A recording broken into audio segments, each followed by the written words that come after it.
Okay, welcome to part 2 of the tutorial, and in this video I'm going to show you guys how to seam the shoulders and continue with the pattern. So first thing you want to do is make sure you have both your back and front panel finished. If you haven't, make sure you go watch part 1. And then we're going to lay our front panel and our back panel right sides facing and wrong side out. So you can see here the wrong side is row 1. So I have the wrong side of the back panel facing down and the right side facing up. And then I have the right side of the front panel facing down on top of it with the wrong side facing out. And it doesn't really matter if you want to change which side that you have wrong or right. It doesn't matter too much. But I have row 1 as the wrong side and row 2 as the right side for this pattern. So first thing you need to do is take your hook, and then we're going to use the tail of yarn that we cut off of the front panel shoulder, and we're going to use this to sew across. And I like to use my hook and just slip stitch across, but you can also use a needle and mattress stitch or whatever stitch you prefer. It doesn't really matter too much, but I'll show you guys how to do it by using a hook and slip stitching. So you're going to take your hook and put it in the very first stitch on the corner of the front panel and in the very first stitch right there on the corner of the back panel. So you just want to make sure that the stitches are lined up correctly and they're both in the first one. And then just yarn over and pull the yarn through both of those stitches. And we're just going to do this all the way across. So with the next stitch of the front panel and the next stitch of the back panel, insert your hook into both of them, yarn over and pull through both of those stitches and through the loop on your hook. Insert your hook into the third stitch with the third stitch, yarn over and pull through, the fourth with the fourth, yarn over and pull through. So the biggest thing here is just to make sure you're not pulling your stitches too tightly and make sure you are not accidentally skipping any as you go. You want them to line up perfectly and have the right stitch going with the right stitch. So just do this all the way across.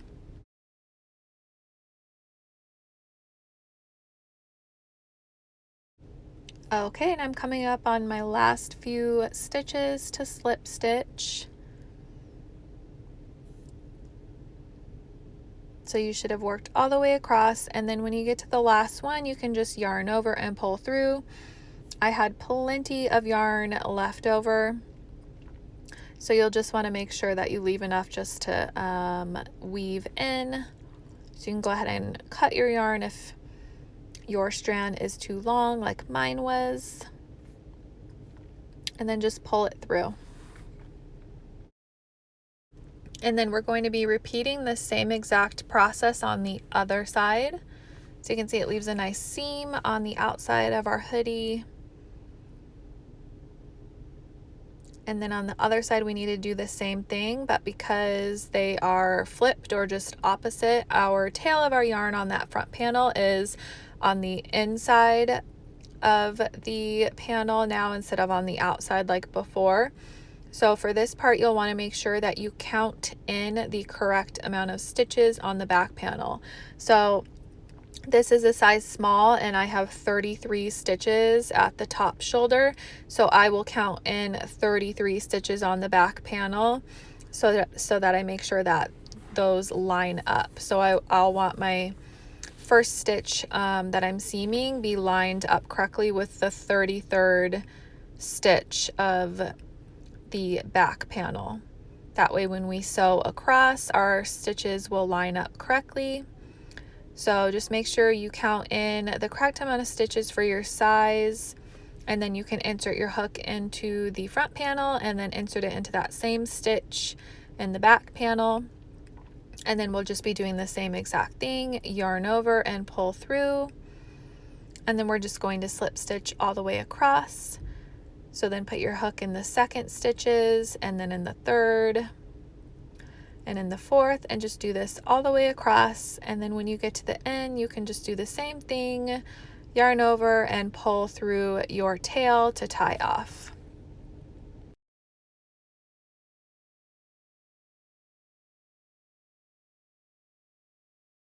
Okay, so now we have both shoulders seamed. You can see here that it's nice and clean on the outside.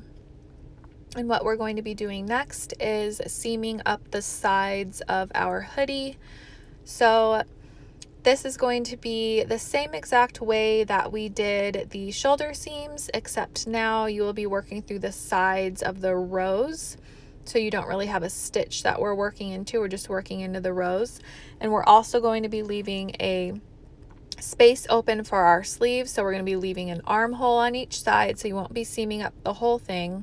And then if you want the slits on the side as well, you're going to leave your ribbing unseamed too. So I'll show you how to do all of that, and we need to measure for the sleeves. So at this point, you're going to need a couple of stitch markers just so you can mark off where to stop sewing so that we can leave our armholes open, and we'll be placing one on both sides.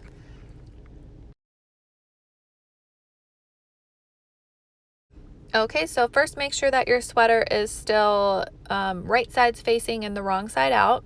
And then make sure your rows are lined up from the shoulder seam and down. You just want to make sure that everything looks even. And you're going to take your measuring tape and then just go ahead and measure from the top shoulder seam where we just did our slip stitching. You're going to measure from the shoulder seam and down. And so depending on your size, we're going to be leaving a different amount of space. So I'm making a size small, and I'm going to measure out 7 inches for the arm opening of this hoodie. And it's going to be different for every single size by 1/2 inch. So if you're making an extra small, you need to measure out 6.5 inches. If you are making a medium, you need to measure out 7.5, and just continue by going up 1/2 inch depending on your size. And again, all of this is in the written pattern. And once you measure out the correct amount, you can place your stitch marker, and that is how you will know to stop seaming when we get to it. And you'll want to make sure that your rows are lined up correctly, and then you can make sure that the stitch marker is placed through both the front and back panel just to hold it together.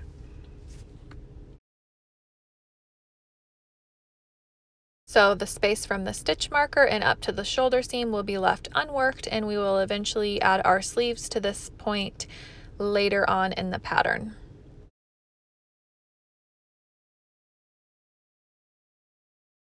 Okay, and once you have one side marked off, you can just do the same thing on the opposite side. And I found it easiest to just follow along with where I placed my stitch marker on one side, and I just followed along with that row with my finger and placed my stitch marker on the exact same row on the opposite side. So you want to make sure that both panels are even, and then you can just follow along and mark the opposite side with your stitch marker. And if you want to double check, you can measure out that side as well. But I just counted my rows, followed it along, and added my stitch marker to the other side. That way we know that both sleeves are going to be perfectly even.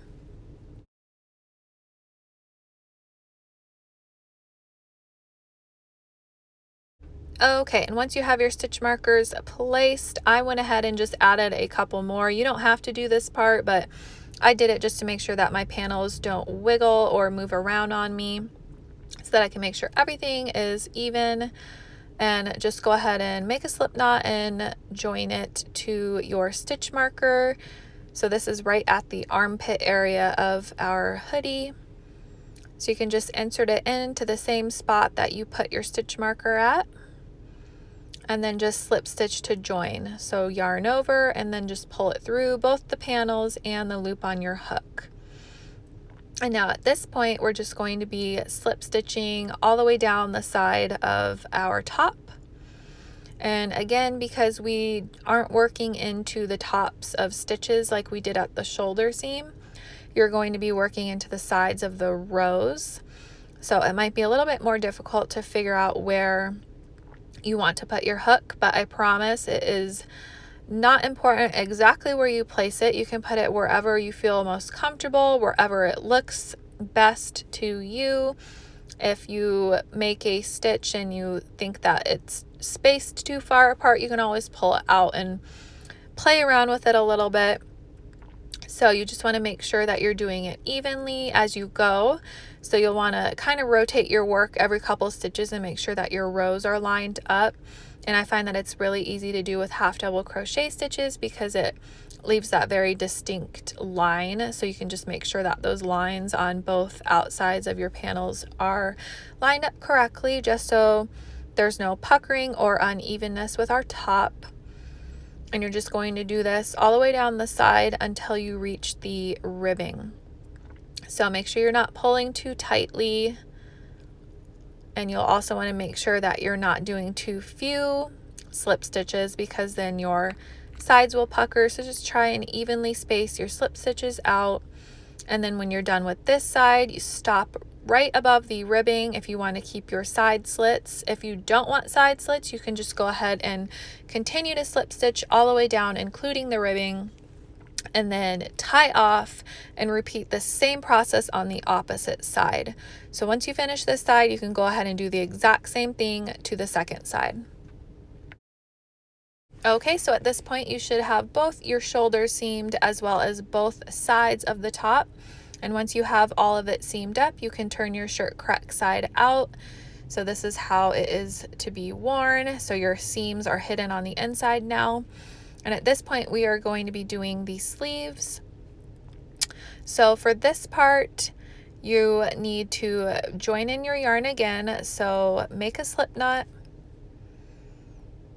insert your hook and pull tight, and then we're going to join our yarn with a slip stitch to the bottom of the sleeve opening.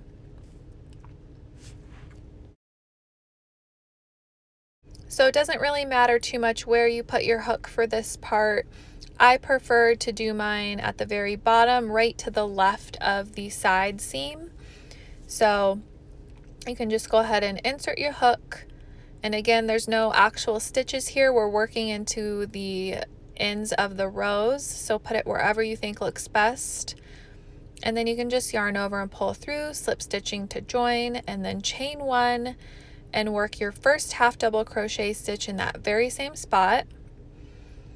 And then you're just going to work half double crochet stitches evenly around the opening of the sleeve hole. So your stitch count here does not matter. You'll just want to make sure that you are evenly spacing your stitches out and make sure that you are not putting them too close together or too far apart. And if you make a mistake or think it'll look better somewhere at a different spot, you can just pull that stitch out and fix it. And again, you're working into the sides of the rows. So wherever you feel most comfortable doing this, I think I had about 3 stitches for every 2 rows, if I'm remembering correctly. And if you have some waviness starting to happen, that means you have too many stitches, so try and space them out a little bit better. And if you have your sleeve puckering or pulling too tightly, that means you don't have enough stitches. So just try and evenly space them around the opening. When you get to the top shoulder seam, just keep going and work them all the way around, and then I will show you what to do when you get to the end of the first round.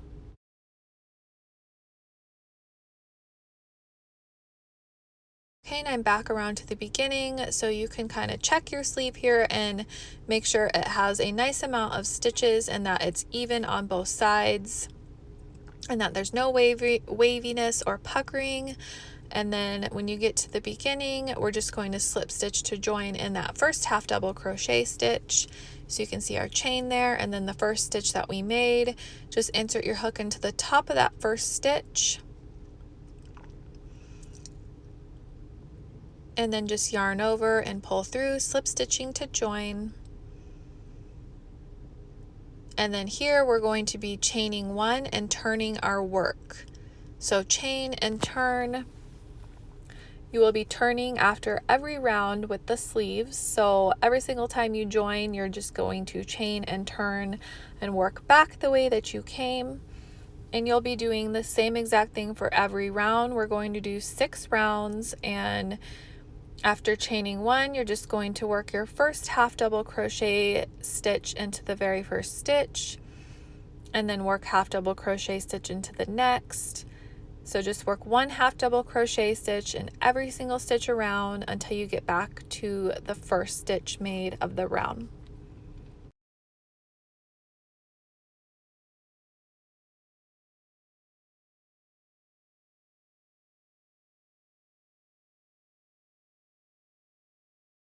And once you get back to the beginning, we'll just be doing the same thing. Find your first half double crochet stitch, slip stitch to join. So insert your hook, yarn over, and pull through, chain 1, and then turn your work again. And then just repeat the same process. Yarn over, insert your hook, yarn over, pull up a loop, yarn over, pull through all 3, and just work 1 half double crochet stitch into every stitch from the round below all the way around. Okay, now I'm back to the beginning of the round, and we're going to do that same exact thing all over again. So slip stitch to the first half double crochet stitch made, and then chain 1 and turn your work. And once again, work 1 half double crochet stitch into every single stitch all the way around.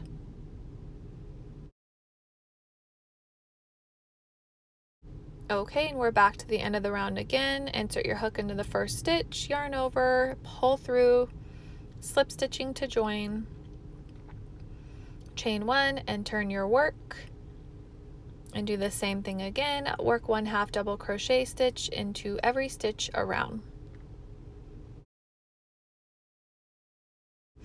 Okay, so we're back to the end of the round, and again, just slip stitch to join, chain 1, turn your work. I'm only going to be doing 1 more round for a total of 6 rounds, but if you want longer sleeves, you can easily add more rounds here before tying off. I wanted mine to be pretty short, and then I'm just going to be cuffing them. So after a total of 6 rounds, I just like to roll my sleeves to make a cute little cuff, and then I'm going to be repeating this on the opposite side of the top. So do the same exact thing that you did here, do the same thing on the other side.